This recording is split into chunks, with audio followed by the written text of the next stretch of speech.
Здравствуйте, дорогие рукодельницы, мои любимые подписчики и гости канала.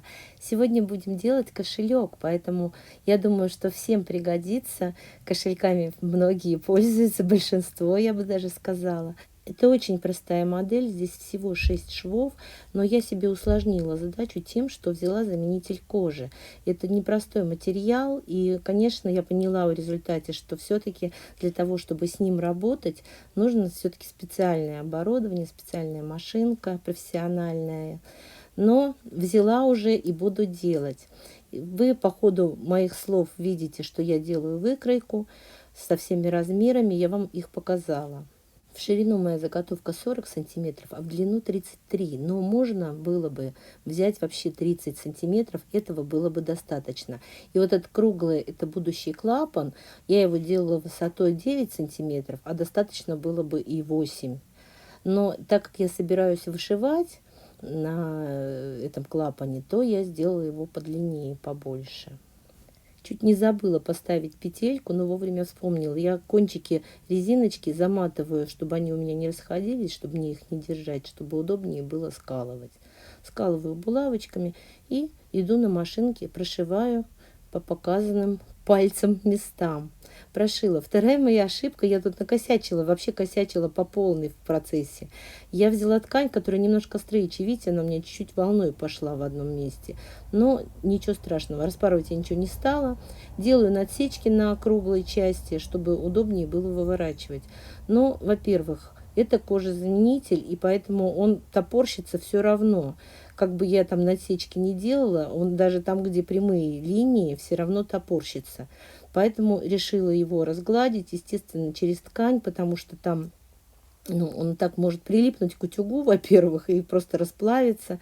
Ну, кое-как прогладила. Теперь сделаю отстрочку такую отделочную. Она даже просто больше для того, чтобы это все держалось. Так как по коже нормальная обычная лапка плохо идет, то я шила сверху, укладывала салфетку. Ну и, соответственно, в кривь у меня там строчка пошла.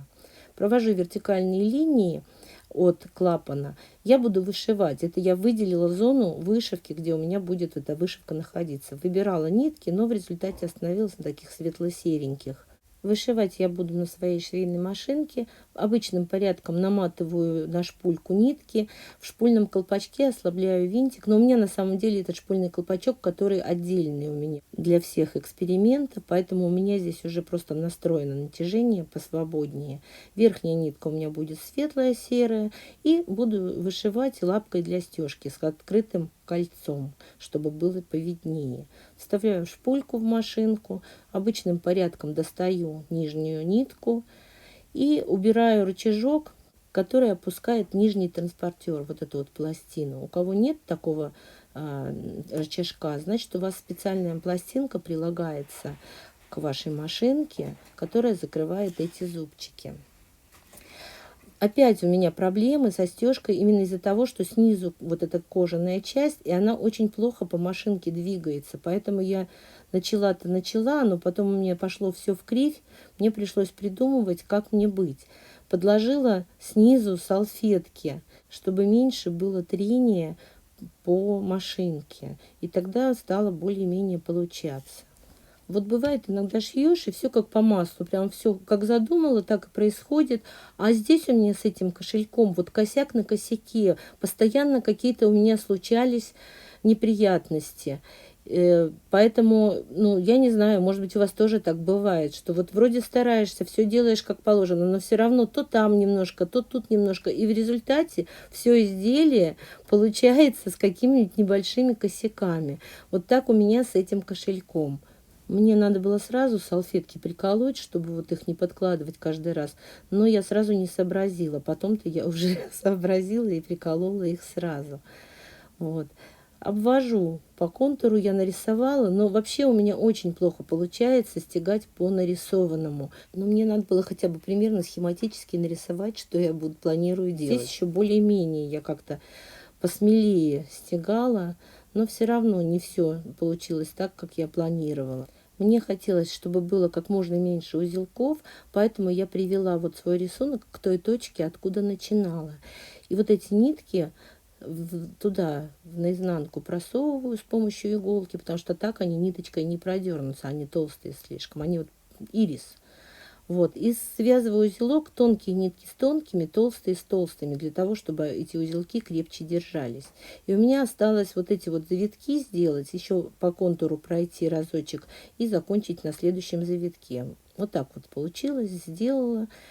Ну, вроде ничего. И теперь мне вот здесь вот я хочу орнамент такой сделать. Уже я приколола салфетки, чтобы у меня лучше двигалась ткань под машинкой. Вот одна сторона у меня правая, я как-то уже не смотрела на рисунок, получилось получше, а левая в кривь и в кость пошла. Мне надо припуски загладить, но так как вот этот кожезаменитель не очень-то гладится, то я решила просто приметать эти припуски, а из ткани то, что я загладила.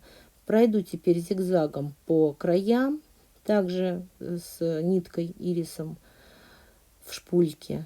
И мне теперь нужно сшить между собой вот эти вот два края. Сшивать я буду зигзагом на машинке. Так как это уже как бы труба получается, то сшивать тяжело. Я постоянно подворачиваю, выворачиваю, смотрю, чтобы у меня не попало лишнее, ненужное, а попало нужное. И опять же по этой кожи лапка очень плохо идет. И салфеткой никак не закроешь, мне же надо видеть, что я там шью. Но в результате все-таки получилось у меня зашить. Но, естественно, опять косячок. В одном месте у меня там с изнанки не попала ткань, пришлось вторую строчку еще прокладывать. Это будет внутри незаметно, но опять же все равно ж косяк. И, в принципе, мне осталось-то сделать всего 2 строчки вот по краям и пришить пуговичку. И все, мой кошелечек будет готов. Посмотрите, как получилось. Если честно, я на этих швах боковых сломала 2 иголки. Поэтому это было непросто. Все-таки лучше шить из обычной ткани. Но мне хотелось попробовать, чтобы он был как настоящий. Он и получился настоящий, но косячки, конечно, есть. И я, когда искала иголки, нашла лапку специально для кожи. Она вот с такими роликами, и она очень хорошо идет. Но только я ее поздно нашла. Но в следующий раз буду помнить про нее. По размерам он у меня получился 18,5 на 11,5. Поэтому я говорю, можно брать заготовку покороче. Но монетки не выпадают, но хотя можно сделать какую-то кнопочку, особенно если это из ткани будет. Но вот деньги получаются глубоко там внизу, можно было бы покороче. Там смотрите сами, в принципе, деньги всегда достанем. У меня даже мой телефон в него влезает, вот так достаточно плотненько, конечно, сидит, но влезает.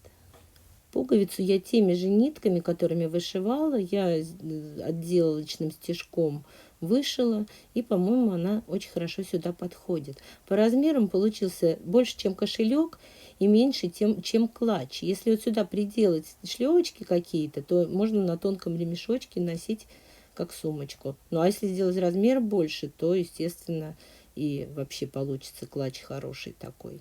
Я, походу, и пуговку еще криво пришила, не там, где нужно, надо было немножко левее. Но уже как пошло, так пошло. По крайней мере, я получила опыт и с вами им поделилась. Я думаю, что можно было вышивку сделать только на клапане. А вот эта боковая, она у меня не получилась. Короче, я в расстройстве. Поддержите меня лайком. Напишите комментарий ободряющий. Ну а если вам понравилось, подписывайтесь на мой канал. И большое спасибо всем, кто досмотрел до конца.